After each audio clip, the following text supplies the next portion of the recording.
L'histoire commence un matin tout sauf ordinaire. Dans un parc animalier à côté d'un parc d'attractions en bord de mer, Yong-Wan, dresseur de grands félins, est au travail. Il s'occupe de tigres et de lions tous les jours et, d'une certaine manière, il les trouve plus faciles à gérer que les humains. Sua est la fille de Yong-Wan. Sua adore danser et elle a une grande pancarte sur la porte de sa chambre qui dit « Papa interdit ». Ils ont aussi un chat nommé Aon, qui est témoin de leur chamaillerie quotidienne. Cette nuit-là, un bulletin d'information d'urgence est diffusé à la télévision. Un virus zombie inconnu se propage à travers le monde. Des images de personnes infectées mordant et courant comme des fous remplissent l'écran et la ville sombre rapidement dans la panique. À ce moment-là, Sua repère le couple voisin en train de se disputer dehors. Elle observe leurs mouvements étranges et maladroits. Sua pense qu'ils se réconcilient en dansant, mais la seconde suivante, l'impensable se produit.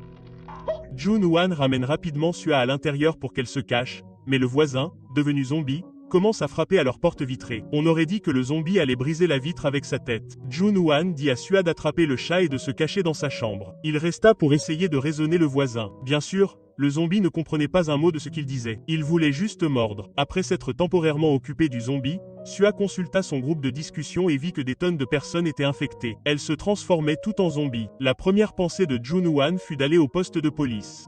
Mais dès qu'ils sortirent, ils virent que les rues grouillaient déjà de morts vivants. Même le chien s'était transformé en chien zombie. Il sortit son téléphone pour appeler le 911, mais la ligne était coupée. L'appel ne passait pas. Le seul endroit où lui et Sua pouvaient courir était la maison de sa mère à la campagne, un petit village balnéaire appelé Yunbongri.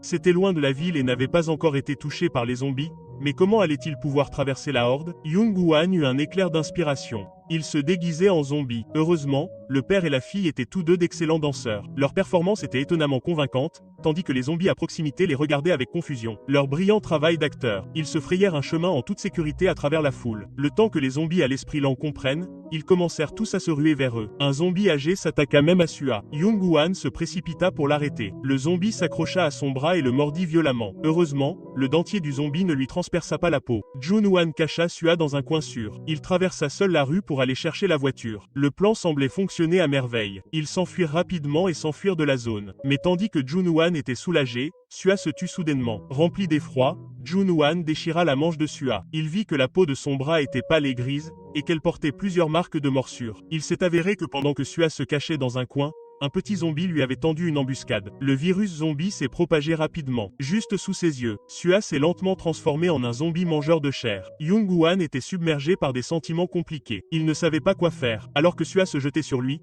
tout ce qu'il pouvait faire était d'enrouler la capuche autour de sa tête. Puis il utilisa la ceinture de sécurité pour l'attacher. La dure réalité a plongé Yong-Wan dans un désespoir total. Ils ont finalement atteint la maison de sa mère, Bamson, à la campagne. Ils avaient à peine sécurisé Sua lorsqu'ils ont entendu la nouvelle politique du gouvernement aux informations. Pour arrêter la propagation de l'infection, le gouvernement avait envoyé des forces spéciales. Toutes les personnes infectées devaient être éliminées sur place. Terrifié que l'armée tire sur Sua, mais Yong-Wan a décidé que c'était à lui de mettre fin à ses souffrances. Il est allé dans la cour et a creusé une tombe avec une pelle. Puis il s'est dirigé vers Sua qui était attaché à un arbre. Il a levé la pelle bien au-dessus de sa tête. Mais en regardant son visage gris pâle et ses yeux laiteux et morts, Yong-Wan ne pouvait s'empêcher de se remémorer tous les bons moments qu'ils avaient partagés. Son cœur se brisa. Il ferma les yeux, incapable de la regarder plus longtemps, mais tout son corps se mit à trembler. Finalement, il balança la pelle vers le bas, mais il la manqua. Sua était toujours attaché à l'arbre, indemne. Yong-Wan s'effondra. Il tomba en avant, serrant sa fille zombie dans ses bras, des larmes coulant sur son visage. Grand-mère Bamson regarda son fils inutile et sa petite fille grognante et mordante. Grand-mère décida de s'en occuper elle-même. Elle ramassa la pelle. Elle avait l'air si terrifiante que même la zombie Sua avait l'air effrayée. Yong-Wan bondit devant elle, terrifiée. Bamson n'avait pas vraiment le cœur à le faire et maintenant elle hésitait. Les deux commencèrent à se disputer. Ils se criaient dessus dans la cour. Mais pendant qu'ils étaient distraits, Sua réussit à se libérer des cordes et s'enfuit.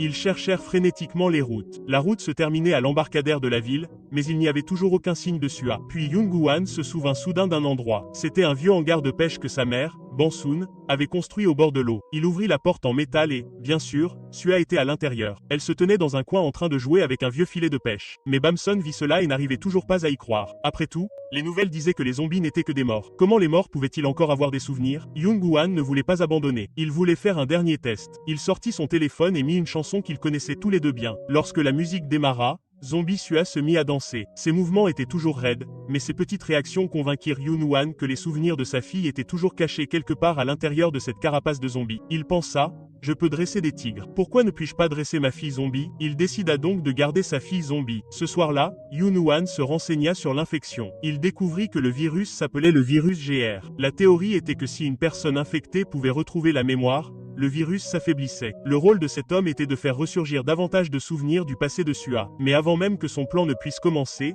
un invité indésirable se présenta. C'était l'ami d'enfance de Young-Hwan, Dong-Bae. Il venait d'apprendre l'épidémie de zombies à Seoul. Il voulait voir Bamin à travers la vitre dépolie. Il vit Sua en train de manger à table. Il alla immédiatement la saluer, mais lorsqu'il vit à quoi ressemblait Sua, le cœur de Dong-Bae faillit bondir hors de sa poitrine. Il pensa que ses yeux lui jouaient des tours. Il inventa une excuse et partit précipitamment. Mais lorsque Yong-Han sortit pour le voir partir, il vit Dong-Bang tenant son téléphone, sur le point d'appeler la police. Young-Hwan lui arracha rapidement le téléphone. Il insista sur le fait que Sua avait toujours ses souvenirs, qu'elle n'était pas qu'un zombie. Même Bomb sont sortis pour convaincre Dong-Bi. Les deux hommes eurent une discussion tard dans la nuit. Dong-Bae comprit pourquoi Young-Hwan faisait ça. Il se trouve que Dong-Bae était le pharmacien de la ville. Il raconta que dans la communauté médicale, il y avait une théorie selon laquelle restaurer la mémoire pouvait affaiblir le virus, mais cette théorie n'avait pas de cas concluant. Dong-Bae craignait juste que Sua finisse par faire du mal à sa grand-mère. Cette nuit-là, Bamson donna un bain à Sua. Et après, Sua s'endormit paisiblement.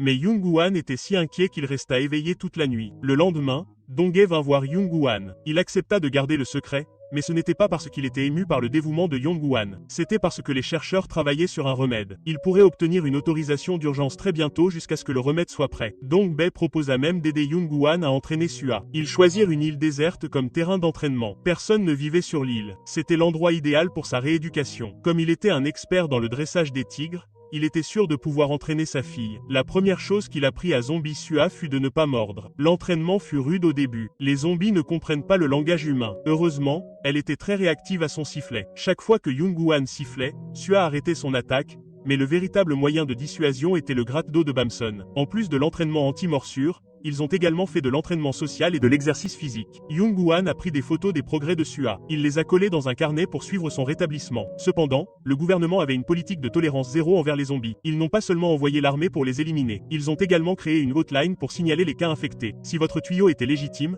vous obteniez une récompense de 100 millions. L'armée les a complètement éliminés. Le nombre de personnes infectées diminuait chaque jour. C'était une excellente nouvelle pour l'humanité, mais pour Young-Hwan, c'était un énorme problème. Si quelqu'un avide de récompense trouvait Sua, ce serait une condamnation à mort. Heureusement, l'été est passé à l'automne et Sua n'avait toujours pas été découverte. Elle travaillait également très dur à son entraînement. Elle n'a pas seulement arrêté son envie de mordre. Elle a même appris à dire bonjour avec l'aide de Young-Hwan.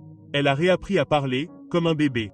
Bamson s'inquiétait que Sua devienne folle. Elle voulait trouver un moyen pour elle de sortir, alors elle a cherché des tutoriels de beauté sur la façon de couvrir sa peau qui avait l'air morte. Cet après-midi-là, Jun-Hwan a pris la liste de maquillage et s'est rendu au magasin de cosmétiques en ville. Il a vu deux adolescentes normales passer. Leur vie normale et heureuse ont fait ressentir à Jun-Hwan un pincement au cœur. À ce moment-là, Jun-Hwan est tombée sur son ancienne flamme du lycée, Yan-Hua. Elle l'a immédiatement reconnu. Elle a été gentille et lui a même proposé de le ramener chez lui. Yan-Hua était professeure à l'école locale. Elle pratiquait également le kendo. Elle semblait avoir tout compris. Mais Jun-Hwan était une épave nerveuse pendant tout le trajet. Il était terrifié à l'idée qu'elle puisse voir Sua parce qu'elle détestait les zombies. Elle avait déjà eu raison de sa fiancée infectée et depuis, elle était impitoyable envers les zombies. Elle portait toujours une épée en bois. Elle était une chasseuse de zombies officiellement agréée. Pour empêcher Yong-Hua de le découvrir, Young-Hwan mentit et dit que Sua était atteinte d'une maladie contagieuse. Un jour, Young-Hwan retourna dans leur ancien appartement à Séoul. Pendant un instant, il imagina que sa fille était redevenue normale. Il les vit rire et se chamailler comme avant,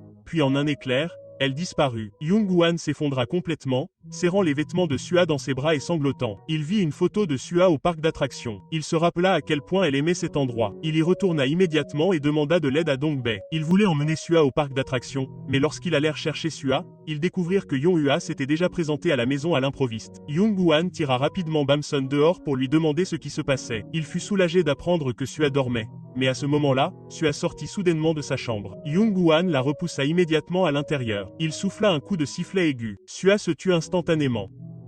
Puis Young-Hwan poussa Yuna jusqu'à la porte pour l'empêcher de revenir. Yong-Han coupa tout contact avec elle. Le lendemain, c'était l'excursion au parc d'attractions. Bamson utilisa ses nouvelles compétences en maquillage pour masquer le visage de Sua. Le résultat fut étonnamment bon. La zombie Sua n'avait pas seulement l'air normal, elle était même encore plus jolie. C'était aussi le jour de la réunion de la grande ville. Le village avait été élu meilleur endroit où vivre. Et cette année, il remporta également le prix du village sans zombies, tandis que Bamson était assise dans le public pour écouter le discours dramatique du maire. Elle se sentit tellement coupable qu'elle s'étouffa avec son eau et se mit à tousser. Voyant Bamson agir si bizarrement, le maire se précipita pour voir comment elle allait. Puis il lui demanda pourquoi Bamson n'avait pas inscrit Sua à l'école locale. Si l'école n'accueillait pas plus d'élèves, elle serait fermée. Bamson ne put que lui expliquer que Sua était malade. Puis elle essaya de s'enfuir, mais le maire l'en empêcha soudainement. Il dit qu'il ne devait pas parler de choses aussi sérieuses. Comment avait-il pu rater la partie chant et danse? Bamson était donc coincé à faire la fête dans la salle de réunion pendant que Sua s'éclatait au parc d'attractions.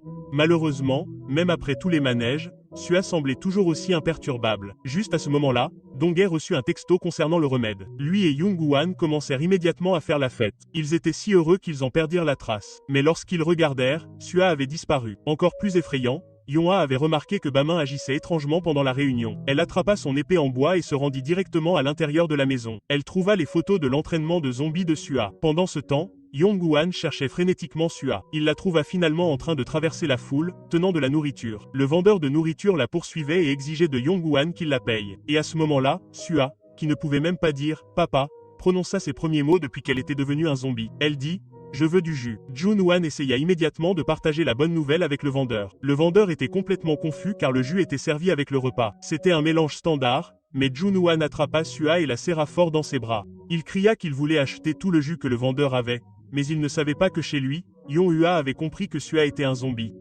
Elle interrogeait Bamson, exigeant de savoir pourquoi elle avait menti. Sous l'interrogatoire intense de Yonhua, Bamson dut dire la vérité. La vérité était que Jun-Wan n'avait jamais été marié. Sua était la fille de sa sœur. La sœur de Jun-Wan avait eu un mariage terrible. Son mari était violent et c'était un joueur compulsif. Il a gaspillé tout leur argent au jeu. Même après leur séparation, il la traqua à la campagne pour exiger plus d'argent. À cette époque, Young-Wan était sur le point de déménager à Séoul pour le travail, alors il emmena Sua avec lui pour s'occuper d'elle. Plus tard, ce fut l'anniversaire de Young-Wan. Bamson lui a organisé une fête. Yonha a également été invité. Jun-Wan a demandé à sa sœur de venir surveiller Sua. Soudain, une voiture a grillé un feu rouge et, comme ça, sa sœur a été tuée. Après cela, Young-Wan a été pris au piège d'une culpabilité sans fin. Il a abandonné l'idée de fonder sa propre famille. Il voulait juste bien prendre soin de Sua. Mais le père biologique de Sua a pris tout l'argent de l'assurance et a fondé une nouvelle famille. Yonhua n'avait aucune idée du passé caché de Young-Wan et de Sua. Mais elle ne croyait plus que le zombie Sua était la vraie Sua. Ainsi, lorsque Young-Wan est revenu avec Sua, Yonhua était toujours prête à la tuer. Young-Wan s'est interposé et a reçu plusieurs coups violents de l'épée en bois. Heureusement, la fiable Bamson est intervenue. Elle s'était saoulée lors de la réunion de la ville avec le maire, et quelques jours plus tard, elle lui avait promis que Sua irait à l'école le lendemain. C'était le seul moyen d'éviter la fermeture de l'école. Cela lui donna également un atout de négociation à utiliser contre Yonhua. Si Sua pouvait se comporter comme une enfant normale à l'école, Yonhua lui épargnerait la vie. Le premier jour d'école, Jun-Wan l'a suivi jusqu'au campus. Il prépara même un déjeuner pour Sua et le donna à Yonhua, le professeur. À l'intérieur, Sua était le centre d'attention. Les élèves voyaient son maquillage épais. Ils pensaient que toutes les filles de Séoul étaient stupéfans de maquillage. Ils essayèrent négligemment d'essuyer le maquillage de son visage et renversèrent accidentellement sa lentille de contact colorée. Jun-Wan se précipita à l'intérieur et remit la lentille de contact. Inquiet qu'il se passe autre chose, Jun-Wan resta à l'école toute la journée. Désastre lors d'une séance de sport, les enfants jouaient au basket. Yana lança le ballon à Sua, mais elle oublia les réflexes de zombie de Sua. Le ballon la frappa si fort qu'il lui fit complètement sortir la mâchoire. Heureusement, Dongbae était un pharmacien compétent. Après quelques secousses et torsions vigoureuses, il finit par remettre le visage de Sua en place. Les autres élèves se sont sentis mal à propos de ce qui s'était passé. Après l'école, ils ont apporté à Sua un sac de pommes en guise d'excuse. À travers la vitre de la clinique, Sua a regardé les élèves d'un air absent, leur a fait signe de la main pour leur dire au revoir, puis elle a lentement levé le bras et leur a rendu l'appareil. Tout le monde était stupéfait. Sua s'était fait des amis dès son premier jour. Ce soir-là, Sua et sa grand-mère ont joué aux cartes à la maison. La fille, qui était habituellement inexpressive, a même laissé échapper un petit sourire heureux. Elle avait des amis. Elle apprenait à sourire à nouveau. Elle avait l'impression que la vie s'améliorait enfin. Mais ce soir-là, le père biologique de Sua est apparu en regardant cet homme diabolique et dégoûtant. Le fils de Bam aurait aimé que les zombies l'aient eu. Il était revenu à cause de Sua. Le comportement étrange de Sua au parc d'attractions avait été filmé par quelqu'un et publié en ligne. Cela s'est propagé, tout le monde devinant qu'elle était un zombie. Le père, voulant l'énorme récompense en argent, était revenu pour confirmer si c'était vrai. Bamson tenta de l'arrêter, mais il la jeta violemment au sol. Au moment où Young-Wan s'en aperçut, l'homme était déjà parti avec Sua. Jong-Wan, désespéré de les rattraper, prit un raccourci et glissa jusqu'au flanc de la montagne. Ses efforts furent récompensés. Il réussit à bloquer la voiture à la dernière seconde, mais l'homme n'éprouva aucune honte. Il insista sur le fait qu'il avait parfaitement le droit de prendre sa fille. Il déclara que Young-Wan n'avait pas le droit de l'arrêter. Face à ce monstre sans vergogne, Young-Wan savait que parler ne servait à rien. Il se mit à frapper. L'homme distraya Young-Wan en l'insultant, puis lui donna un coup de poing. Pour protéger Young-Wan, Sua se jeta en avant et mordit l'homme au cou.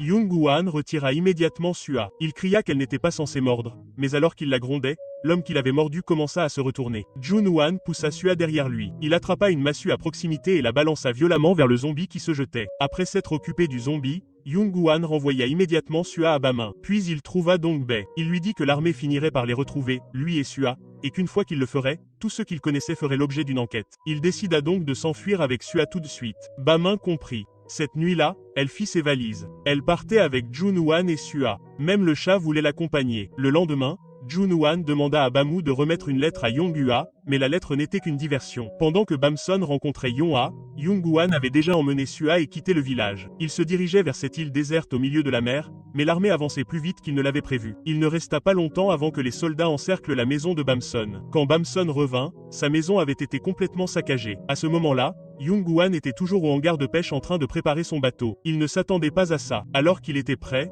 les soldats l'entourèrent depuis la terre et la mer. Le cœur de Jun Woo-han se serra. Il verrouilla les portes et les fenêtres. Il installa Sua. Puis il alla négocier avec le commandant de l'armée. Il dit que s'il promettait de ne pas tuer Sua, il prendrait la responsabilité de tout. L'armée était froide et impitoyable. Ils commencèrent à pénétrer dans le hangar. Jun Woo-han n'avait plus d'autre choix. Il refusa d'abandonner Sua. Alors, dans ce dernier moment, il apprit à Sua à mordre quelqu'un pour la première et dernière fois. Il dit à Sua de le mordre. De cette façon, ils pourraient être ensemble pour toujours. Sua le regarda dans les yeux. Elle hésita puis le mordit. Juste à ce moment-là, les soldats firent irruption par la porte en pointant leurs armes sur Sua. Young Woo-han, nouvellement infecté, la repoussa violemment. Il utilisa son propre corps pour bloquer les balles. Jun Woo-han s'effondra lentement devant Sua. Voyant cela, Sua montra une émotion rare et puissante. Du chagrin. Elle se mit à crier « Papa ». Papa. Le commandant de l'armée vit cela. Il ordonna immédiatement à ses hommes d'arrêter de tirer. 3 mois passèrent. Sua s'est réveillé complètement guéri et redevenu normal. Ses premiers mots ont été « Où est mon père ?» Heureusement, Jun Woo-han n'était pas mort. Il était juste dans un coma profond. Les scientifiques ont trouvé un anticorps rare contre le virus zombie dans son sang. Ils l'ont utilisé pour créer un vaccin, ce qui a sauvé Sua. Il s'est avéré que pendant tous ces mois d'entraînement,